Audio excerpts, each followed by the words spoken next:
Драги граѓани, овие луѓе овде во оваа зграда за жал не изневерија сите нас. Потврлија во обврските кон своите граѓани. Не сите луѓе. Има овде и честни професионалци, има камермани, сниматели, светломајстори, тонмајстори, има дури и честни новинари. Но оние на кои им е доверен зборот, одговорноста, главните уредници и директорите, тие потврлија. Ја изневерија про нашата професија, ги изневерија своите колеги и што е најважно од се, ја изневерија јавноста. Некои од нив ги познавам лично, сум работела со нив во А1 телевизија. Ги среќавам и денес и знам дека знаат, и тоа многу добро знаат, што прават. Тоа го знам кога понекогаш ке ги сретнам на кафе, на улица, не и на настан. Не доаѓаат тие, тоа е премногу за нив. Во нивниот поглед гледам дека на вистина се срамат. Но навечер кога ќе го пуштам телевизорот нема ништо од тој срам. Ќе ги погледнам вестите и гледам, лажат, искривуваат, сокриваат. Не гледам главни уредници, ами бесни партиски навивачи. Секоја чест на исклучоците, а верувајте ги има и такви. Но за нив не е достапен прайм тајмот, туку резервните клупи низ мрачните ходници на оваа зграда, во која ете иронијата на судбината сакала тука да биде и полицијата. А ако нешто научивме деновиве од сите оние снимки, е дека не Илија, ами полицијата уредува вести во медиумите. Слушнавте за Лиле. Што мислите, од каде доаѓа сигурноста на министерката дека Лиле ќе лета од работа и дека Лиле нема да прави емисија? Дека Лиле така и ветила? Не.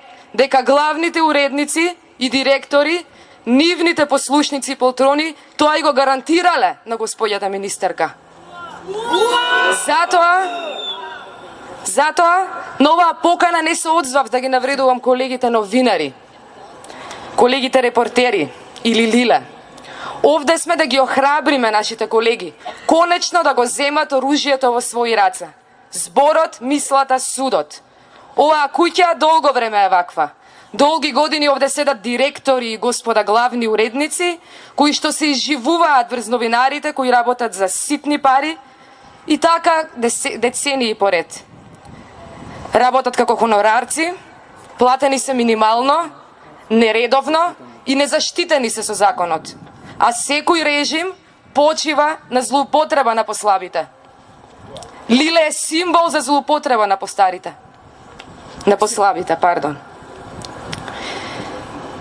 Јас сум тука да побарам од вас да ги охрабриме нашите колеги, новинари, кога следниот пат господата главни уредници од нив ќе побараат да презентираат некоја безмилосна хајка, која ќе ги приморуваат да кажат некоја лага, да речат не.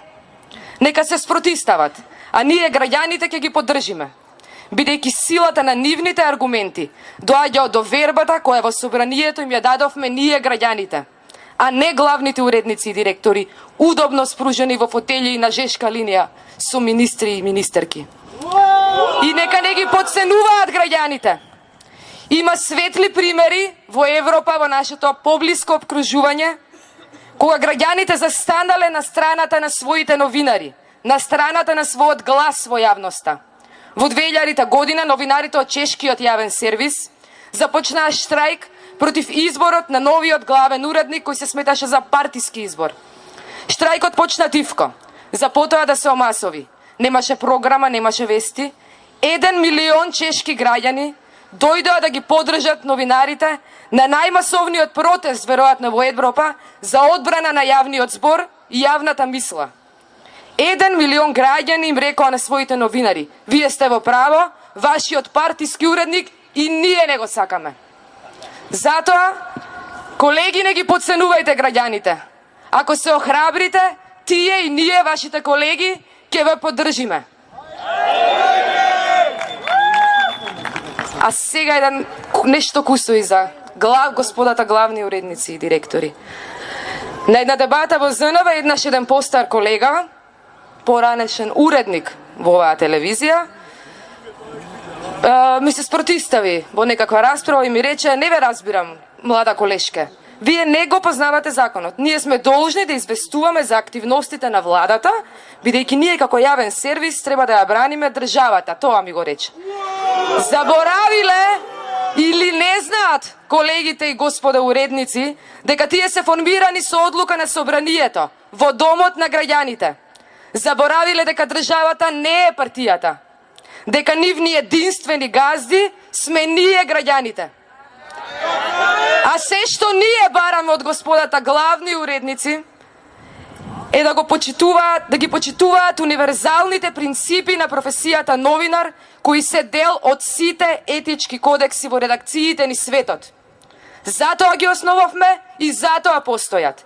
А ако не се пронаоѓаат во тој повик, во таа благородна мисија, нека покажат барем еднаш трошка честитост и нека си заминат.